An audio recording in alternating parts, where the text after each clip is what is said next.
ទាំងអស់គ្នា3ត្រូវស្លៀកពាក់មករៀនឲ្យបានសមរម្យដាក់អាវឬសំពត់ក្នុងខោ4សិស្សប្រុសត្រូវកាត់សក់ខ្លីទីឯសិស្សស្រីត្រូវចងសក់ឲ្យបានស្អាត5ហាមប្រព្រឹត្តគ្រឿងញៀនឬហូបអាហារដែលក្រសួងហាមឃាត់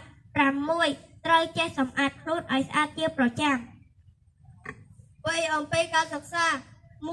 ងប្អូនត្រូវខិតខំរៀនសូត្រឲ្យបានពូកែ2យកចិត្តសិក្សាស្ដាប់គ្រូបញ្យល់3ប្រកាន់ជាប់នៅអង្គសិក្សាទាំង4សុជេពុលេខ4ហាមនិយាយឬប្រឡែកគ្នានៅមកសិក្សា5អង្គុយរៀនឲ្យទាំងខ្លួន6ខិតខំធ្វើកិច្ចការដែលគ្រូដាក់ឲ្យ3ការសម្អាតបរិស្ថាន1បងប្អូនត្រូវសម្អាតបរិស្ថានឲ្យបានស្អាតជាប្រចាំ2ការសម្អាតថ្នាក់រៀនជូតតុក្តារធាតុ3ស្រែកទឹកផ្កាឬសម្រាម4ហាមយក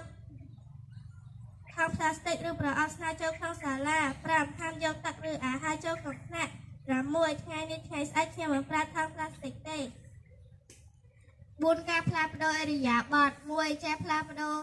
ទម្លាប់ល្អនិយាយល្អកាន់ល្អជាមួយគ្នាទៅវិញទៅមក2មករៀនឲ្យបានទៀងទាត់ចេះជម្រាបសួរលោកគ្រូអ្នកគ្រូនិងឪពុកម្ដាយ3មានទំនាក់ទំនងល្អជាមួយលោកគ្រូអ្នកគ្រូនិងមិត្តរួមថ្នាក់រួមសាលា4ចេះតម្រង់ជួរឲ្យបានត្រឹមត្រូវនិងគោរពពេលវេលាគោរពទង់ជាតិបានល្អ5ចេះពីរបៀបសម្ភាសផ្សេងៗដែលបានរៀនសូត្រកន្លងមក6ចេះពីលក្ខណៈមនុស្សកលស្អាតរបៀបសុភាពទឹកពេលសមាធិសូមអរគុណ